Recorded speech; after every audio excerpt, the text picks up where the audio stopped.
My name is Olivia Hart, and 3 months ago, my own parents stood between me and my sister's wedding like I was a stranger trying to sneak into a private event.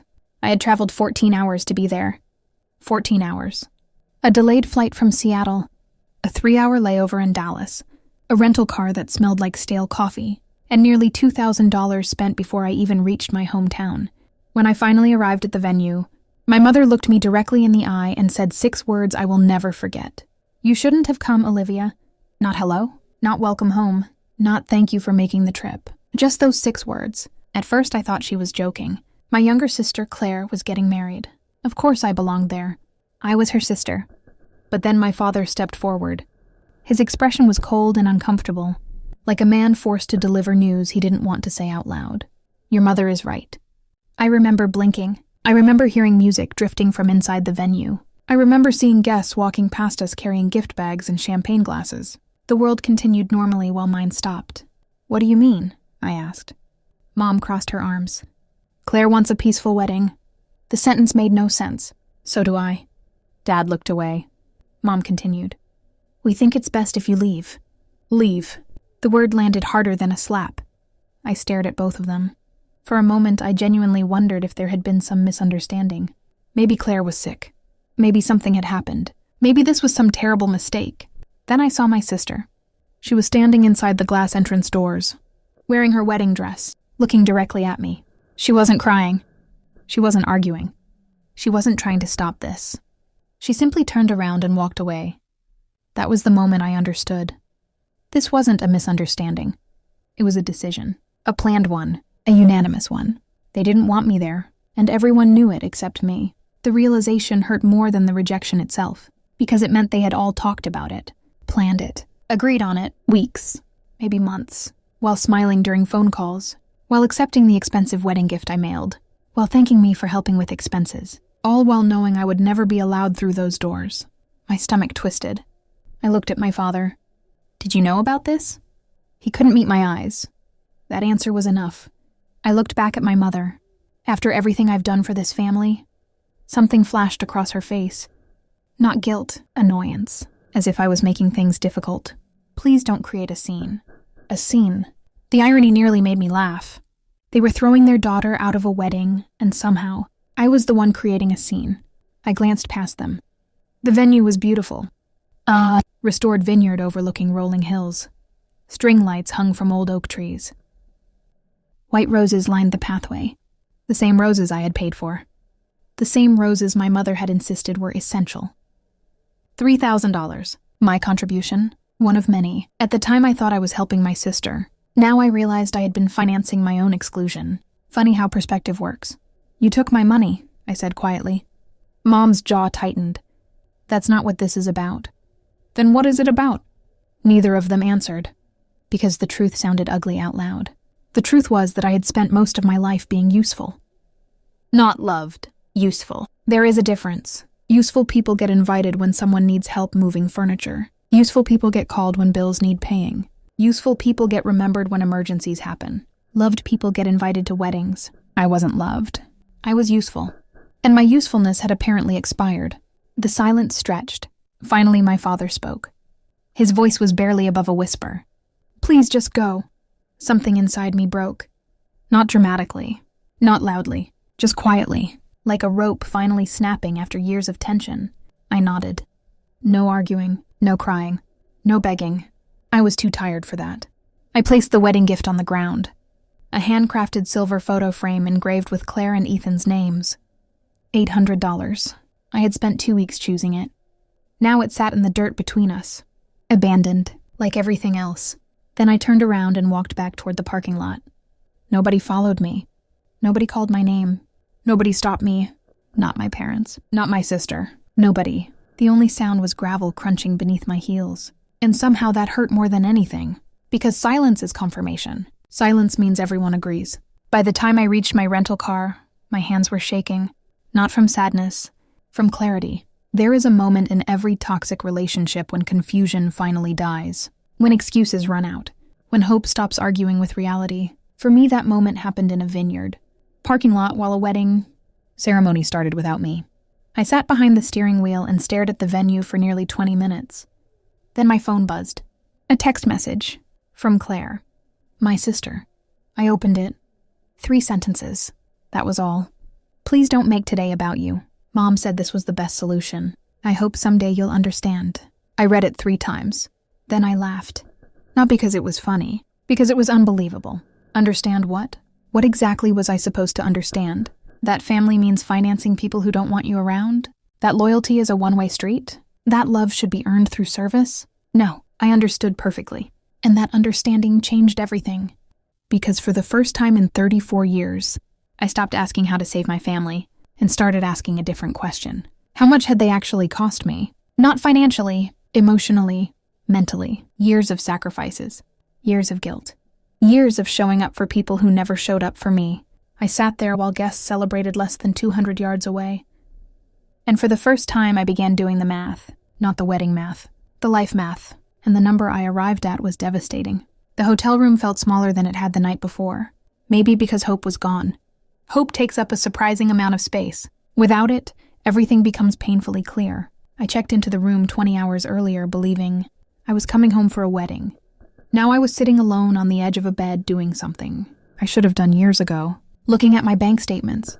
My laptop glowed in the darkness while wedding music echoed faintly from somewhere across town.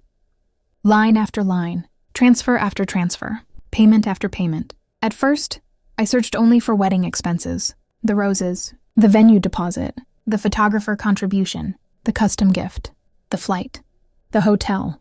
The total reached nearly $8,000. For a wedding I wasn't allowed to attend. That number alone should have made me angry. Instead, it made me curious, because once I started looking, I couldn't stop. I opened older statements, then older ones, then years older, and suddenly patterns appeared. $300 to Dad after a temporary payroll issue, $900 for Claire's car repair, $1,200 when Mom claimed the roof needed emergency work, $600 for medical bills, $800 for property taxes, $4,000 for a business idea Dad wanted to launch, another $1,000 here, another $2,000 there. The amounts varied. The reason always changed. The outcome never did.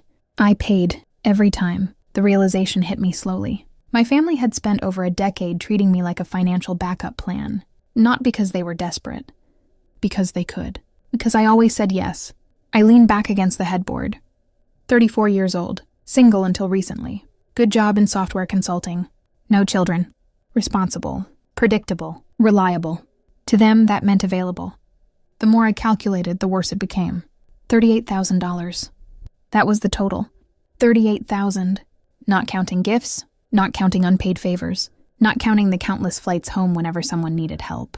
$38,000. The same amount sitting in my emergency savings account. The same amount I had spent years building. The irony almost made me sick. Then my phone rang. Mom? I stared at the screen. The call stopped. Started again. Stopped. Then came a text. We need to talk. I laughed. Of course we did. But not for the reason she thought. I ignored it. A minute later, another message arrived. Call me. Ignored. Then another. This is important. Still ignored. Finally, Olivia, answer your phone. I switched it off, for the first time in my life, and slept. The next morning, I woke to 17 missed calls. 10 from Mom, 5 from Dad, 2 from Claire. My first instinct was panic. Had something happened? Was someone hurt? Then I remembered. No, people who throw you out of weddings don't suddenly discover your value overnight. Something else was happening. I ordered coffee, turned my phone back on, and waited. 30 seconds later, it rang. Dad, I answered. Hello? His relief was immediate. Thank God. What happened? A pause. Then, we have a problem. Of course. Not, how are you? Not, I'm sorry. Not, we treated you terribly. A problem. Always a problem. I closed my eyes. What kind of problem? Dad exhaled heavily. The venue. I waited. The final payment didn't process. Interesting. Very interesting. Okay. We need your help. There it was. The real reason, not concern. Need. I looked out the hotel window. Sunlight spilled across the parking lot. People walked their dogs. Life moved normally. Meanwhile, my family remained beautifully predictable. What kind of help? Another pause. Then Dad said the number. $38,000. Exactly $38,000. I nearly dropped the phone. For a second, I genuinely thought he was joking. The exact amount I had calculated hours earlier. The exact amount they had taken from me over the years. The exact amount now standing between them and disaster. I sat very still. Explain. Dad cleared his throat. The venue requires final settlement before releasing the event footage, photography package, and liability waivers. And Claire and Ethan assumed her father-in-law was paying the remainder. I frowned. Wasn't he? No. Interesting. Very interesting. Apparently assumptions were expensive. Dad continued. The bill is due Monday. What happens if you don't pay? Silence. Then, legal action. I smiled. Not because it was funny, because karma occasionally demonstrates a sense of humor. Mom grabbed the phone. Olivia, no apology, no shame, just urgency. We need this handled. I almost admired the confidence. You threw me out of the wedding. We're not discussing that right now. Oh, I think we are. Olivia. Her voice sharpened. The family needs you. The family. Suddenly I was family again. Amazing how quickly membership status changes when money enters the conversation. I laughed. Actually laughed. And the silence that followed was glorious. What is so funny? She demanded. You. More silence. Then anger. Excuse me? Yesterday I wasn't family. Today I'm an emergency lender. Dad tried intervening. Olivia, please. The word surprised even me. Because I had never said it before. Not really. Not to them. Not without eventually changing my mind. Dad sounded stunned. Please think about this. I am. Claire could lose everything. The irony nearly killed me. Claire could lose wedding photos. I lost a sister, which seemed worse. Mom's voice returned. Cold. Sharp. Dangerous. If you don't help, don't expect to ever be welcome here again. The threat hung in the air. Waiting, expecting fear. Instead, I felt something strange. Freedom. Because threats only work when someone wants what you're withholding. And suddenly I didn't. I didn't want their approval, their invitations, their acceptance. None of it. The wedding had cured me. I think, I said quietly, you already made that decision. Then I hung up. For the next 3 hours, my phone exploded. Calls, texts, voicemails, guilt, anger, manipulation. Every family weapon deployed at once. Claire accused me of ruining her honeymoon. Mom called me selfish. Dad begged. Even Ethan texted. Apparently, I was now responsible for consequences created by adults, who made their own choices. Remarkable.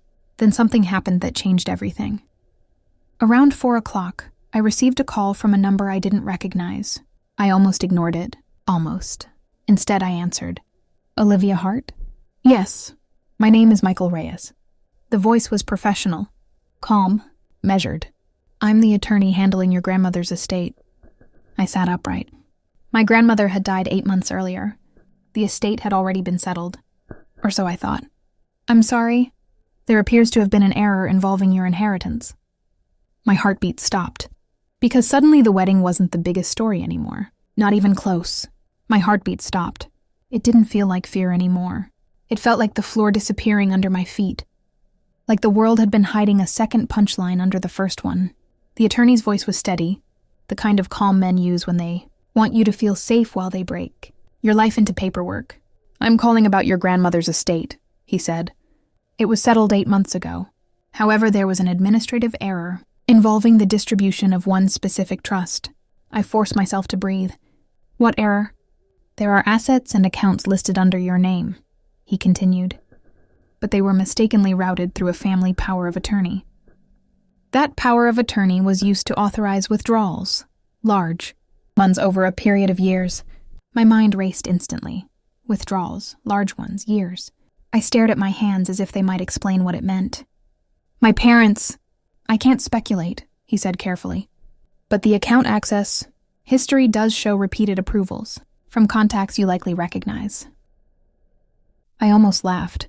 Of course she did. Of course she was the kind of person who planned for the worst because she'd lived through it. What language? I asked. He hesitated just long enough to let my imagination climb into the driver's seat. That clause, he said, creates a restitution mechanism. If you were estranged or disallowed from family events due to a documented disownment. I wasn't disowned, I snapped. even though the words felt childish now. I was blocked. There's a difference. He didn't correct me. He let me have that small comfort of precision. If that disallowment is documented, he continued. The trust releases not only your distribution, but it also allows you to request reimbursement of specific expenditures, made in your name. That includes funds spent to support your absence. My stomach twisted. Support my absence. Are you saying my grandmother left me money? I struggled to find the right wording. To charge them? That's one way to look at it, he said. But the legal wording is broader. Your grandmother's intent was simple. She didn't want her family repeating the same cruelty and calling it tradition. My throat felt too tight for speech. Why didn't anyone tell me? Because the power of attorney holders controlled access, he said. And because your family continued to behave as if they were the only people allowed to know what belonged to whom. I closed my eyes. Grandma had been gone for years, but suddenly her voice felt alive again, sharp, stubborn, and quietly terrifying. The last time I saw her, she'd handed me a key to her old study and told me, if you ever want to know the truth, it will cost you nothing but your pride. I opened my eyes. What's the error exactly? He sounded relieved that I was still asking questions. The distribution never executed correctly. It appears your family believed you were unqualified to receive the full trust due to a paperwork misunderstanding. An amendment, dated shortly before her death, was attached, but it was filed under an incorrect category. That misfile prevented automatic notice to you. Automatic notice. So they didn't just lie, they hid. They hid the truth the way people hide things they're afraid you'll use. Is it still reversible? I asked. Yes, he said, but only if we move quickly. Because once the correction is processed, the trust can release funds to you and freeze access for the power of attorney. Users. I sat very still. I imagined my parents finding out not through a text, not through a family meeting, but through a sudden freeze, sudden official, unignorable. Tell me what you need from me, I said. Identification, he replied. A signature confirming you understand the restitution clause. And I need you to remain available in case your family contacts you. I almost told him they'd already been contacting me. They had been contacting me like vultures after a funeral, except I was the body they were circling. Send the documents to my hotel, I said. And the minute I sign, I want the breakdown of every withdrawal tied to the power of attorney. Silence followed. Not awkward silence, respectful silence, like he knew I wasn't asking for gossip. I was asking for receipts. I'll send it within the hour, he said. Ms. Hart, Olivia. Please don't discuss this with anyone until you review. I won't, I promised, and then added, I'm already too late. Because I already knew the answer to my own question. They'd cost me more than money. They'd cost me trust. And they'd cost me the one thing I'd been trying to protect, my ability to believe family meant something after I hung up. I stared at the hotel TV.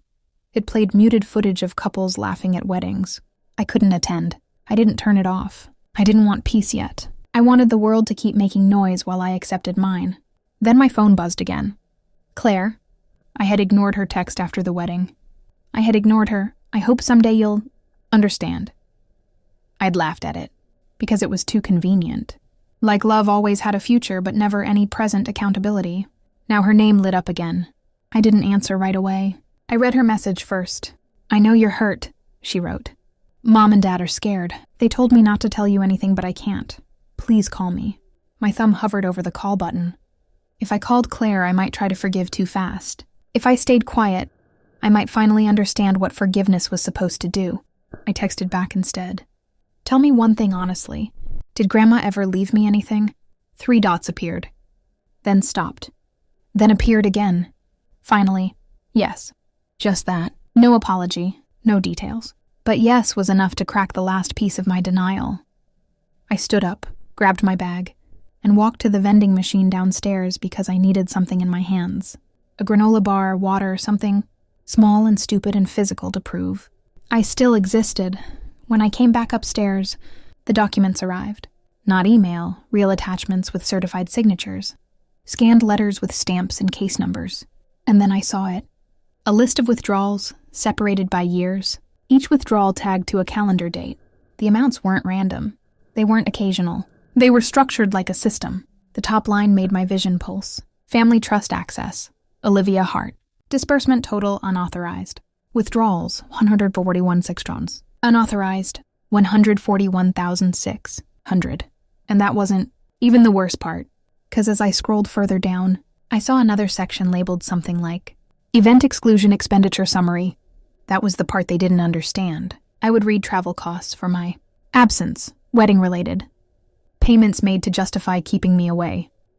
Payments sent to vendors with instructions that the disallowed beneficiary was not to be mentioned, not to be invited, not to be added to guest lists. It was not just hatred. It was planning. My hands started shaking in a way I couldn't control now. Not from emotion alone, but from the sheer audacity of the method. So my grandmother hadn't just left me money. She'd left me a map showing exactly how they treated me like a missing piece in their story. Then my phone rang again. Dad, I let it ring once, twice, then I answered.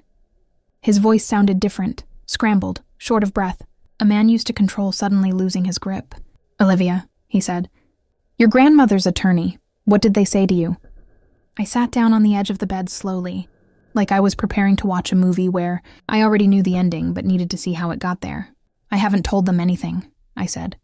But I know enough. Silence. Then he tried a different approach, softer. Honey, listen. Claire is upset. I need you to be reasonable. Reasonable.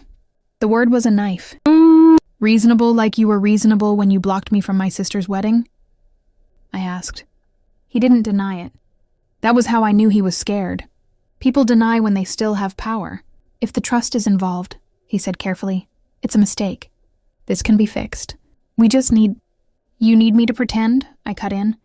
You need me to stay grateful and quiet while you charge me for your cruelty? His breath hitched.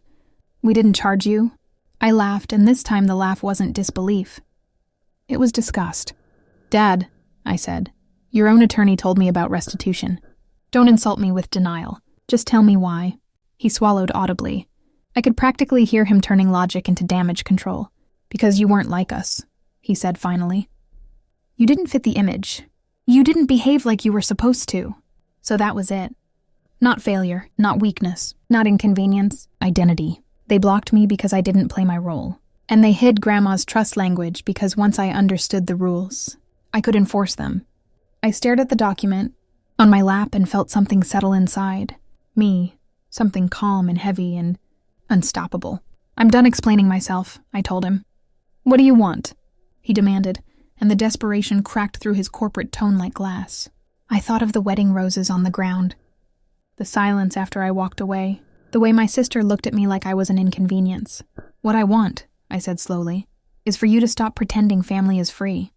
After I hung up, I stared at the hotel TV. It played muted footage of couples laughing at weddings. I couldn't attend. I didn't turn it off. I didn't want peace yet. I wanted the world to keep making noise while I accepted mine. Then my phone buzzed again. Claire. I had ignored her text after the wedding. I had ignored her. I hope someday you'll understand. I'd laughed at it, because it was too convenient. Like love always had a future but never any present accountability. Now her name lit up again. I didn't answer right away. I read her message first. I know you're hurt, she wrote. Mom and Dad are scared. They told me not to tell you anything, but I can't. Please call me. My thumb hovered over the call button. If I called Claire, I might try to forgive too fast. If I stayed quiet, I might finally understand what forgiveness was supposed to do. I texted back instead. Tell me one thing honestly. Did Grandma ever leave me anything? 3 dots appeared. Then stopped. Then appeared again. Finally, yes. Just that. No apology, no details. But yes was enough to crack the last piece of my denial. I stood up, grabbed my bag, and walked to the vending machine downstairs because I needed something in my hands. A granola bar. Water. Something small and stupid and physical to prove I still existed. When I came back upstairs, the documents arrived. Not email, real attachments with certified signatures. Scanned letters with stamps and case numbers. And then I saw it. A list of withdrawals, separated by years, each withdrawal tagged to a calendar date. The amounts weren't random. They weren't occasional. They were structured like a system. The top line made my vision pulse. Family Trust Access. Olivia Hart Disbursement. Partial misrouting. Total unauthorized withdrawals. $141,600. Unauthorized. $141,600, and that wasn't even the worst part, because as I scrolled further down, I saw another section labeled something like, Event Exclusion Expenditure Summary. That was the part they didn't understand I would read. Travel costs for my absence. Wedding-related. Payments made to justify keeping me away. Payments sent to vendors with instructions that the disallowed beneficiary was not to be mentioned, not to be invited, not to be added to guest lists. It was not just hatred. It was planning. My hands started shaking in a way I couldn't control now. Not from emotion alone, but from the sheer audacity of the method. So my grandmother hadn't just left me money. She'd left me a map showing exactly how they treated me like a missing piece in their story. Then my phone rang again. Dad, I let it ring once. Twice, then I answered. His voice sounded different, scrambled, short of breath. A man used to control suddenly losing his grip. Olivia, he said. Your grandmother's attorney. What did they say to you? I sat down on the edge of the bed slowly, like I was preparing to watch a movie where I already knew the ending but needed to see how it got there. I haven't told them anything, I said. But I know enough. Silence. Then he tried a different approach, softer. Honey, listen. Claire is upset. I need you to be reasonable. Reasonable. The word was a knife. Reasonable like you were reasonable when you blocked me from my sister's wedding? I asked. He didn't deny it. That was how I knew he was scared. People deny when they still have power. If the trust is involved, he said carefully, it's a mistake. This can be fixed. We just need... You need me to pretend? I cut in. You need me to stay grateful and quiet while you charge me for your cruelty? His breath hitched. We didn't charge you. I laughed, and this time the laugh wasn't disbelief. It was disgust. Dad, I said, your own attorney told me about restitution. Don't insult me with denial. Just tell me why. He swallowed audibly. I could practically hear him turning logic into damage control. Because you weren't like us, he said finally. You didn't fit the image. You didn't behave like you were supposed to. So that was it.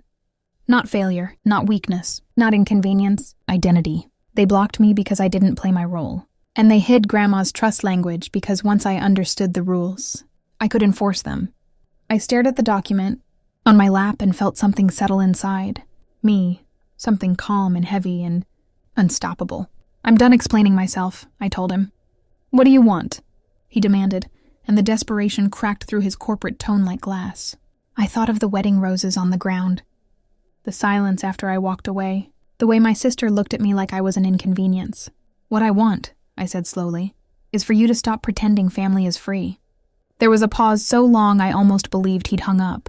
Then he whispered, Olivia, please don't do this. Don't do what? I asked. He didn't answer.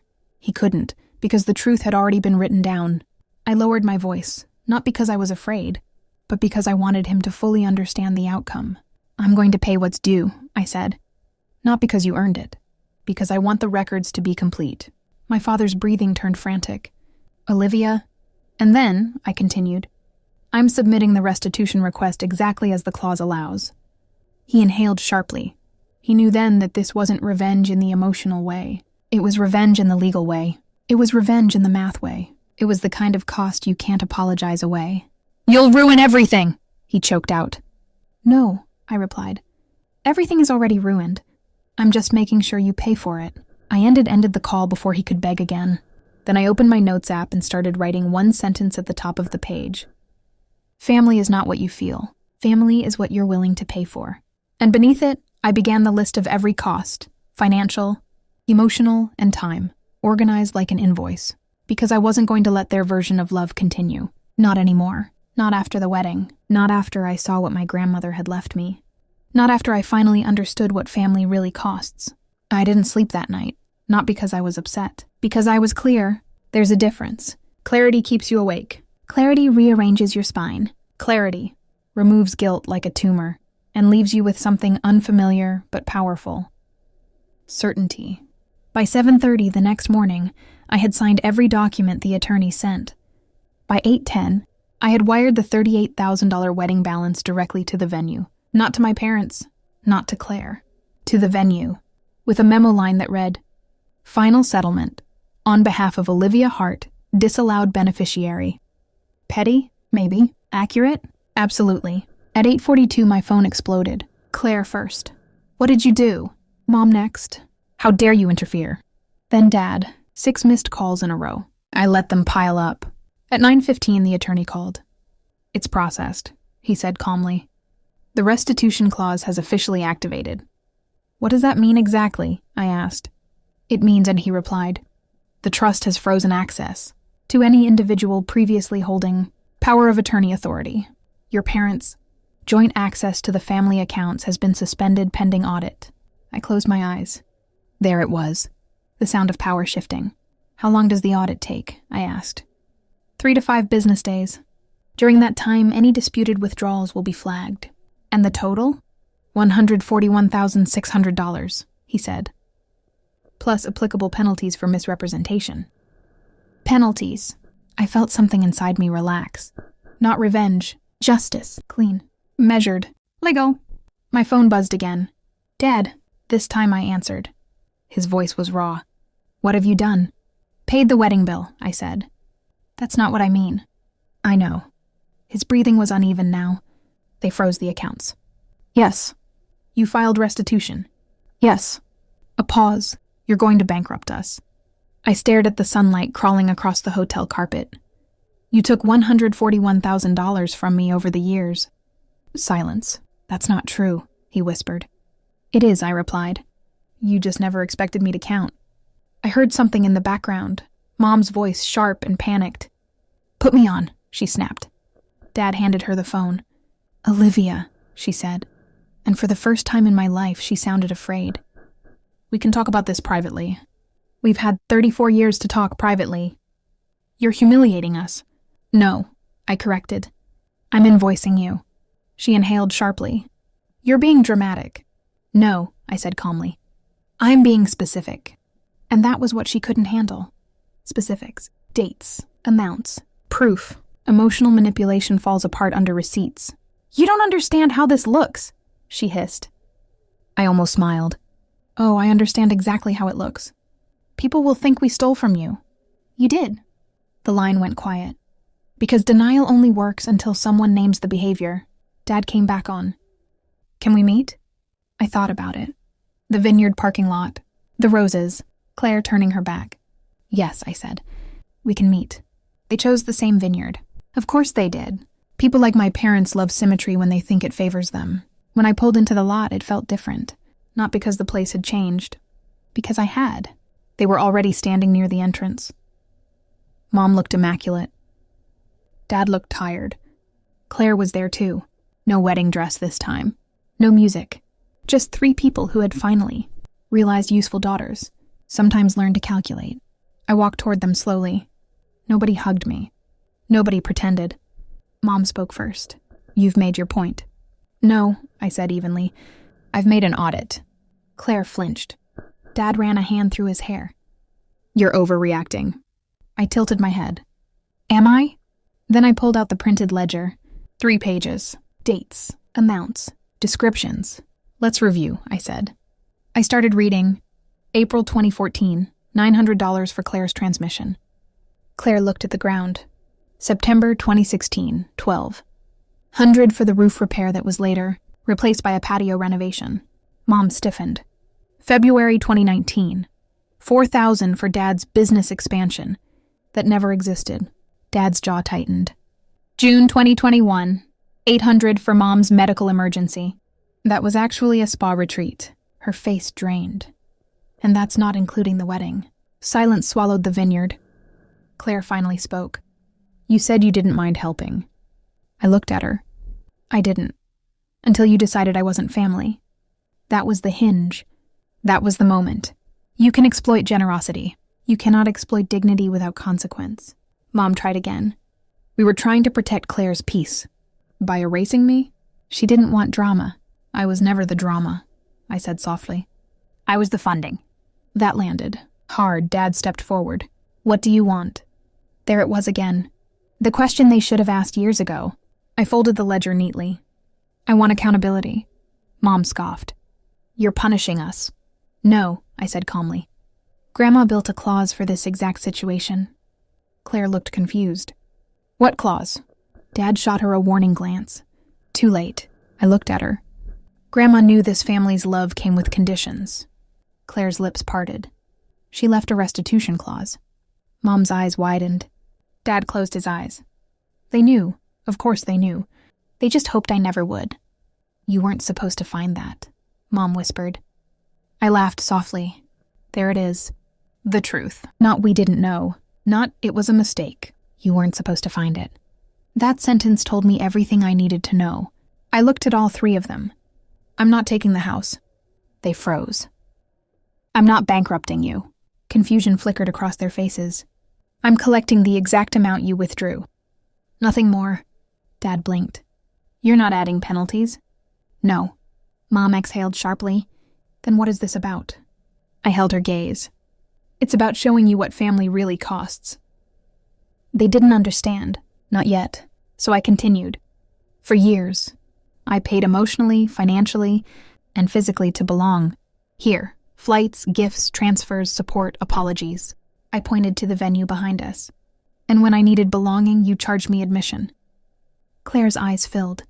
You're my sister. Then why did you let them block me? She couldn't answer.